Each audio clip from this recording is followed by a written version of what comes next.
General Appropriations Fund para matakpan ang kanilang malaking kasalanan dito sa sambayan ng Pilipino. Para sa halip na ito pag-usapan, ang pag-usapan siyempre yung impeachment sa inaakala nilang malaking storya. At alam niyo ba, ang tingin ko dyan, kahit papano ay isang master stroke yan ni Speaker Romualdez. Bakit ko sinasabi? Bukod sa ito ay pantakip dito sa malaking news ng insertions na ngayon ay nasa kataas-taasang hukuman at pati na dito sa piskalya sa Lunes, isang purpose yan. Number 2, pinapakita dyan ni Speaker Romualdez na the President is not in control. He is the one in control. Bakit? Sapagkat publicly sinabi na ni Pangulo ayaw niya ng impeachment.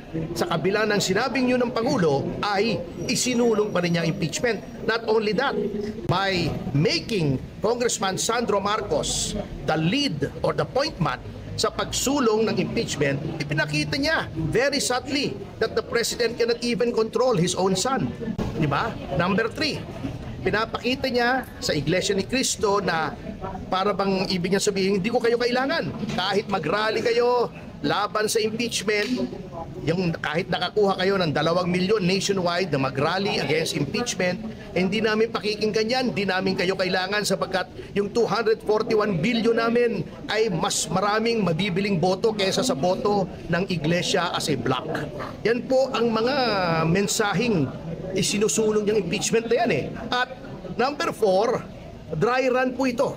Sapagkat kung hindi man matutuloy impeachment, etong kongresong ito, because of lack of material time, pwede ulit itong ilitin after the 1-year moratorium at pinakita ni Speaker na siya ay may super majority na anytime kaya niyang ipa-impeach si Vice President Sara Duterte, and indirectly pinapakita niya that he can hold the President hostage. Why? Because siya mismo kaya niyang ipa-impeach pati ang Presidente.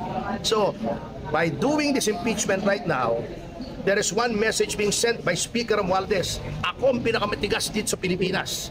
Kaya ko kayong lahat.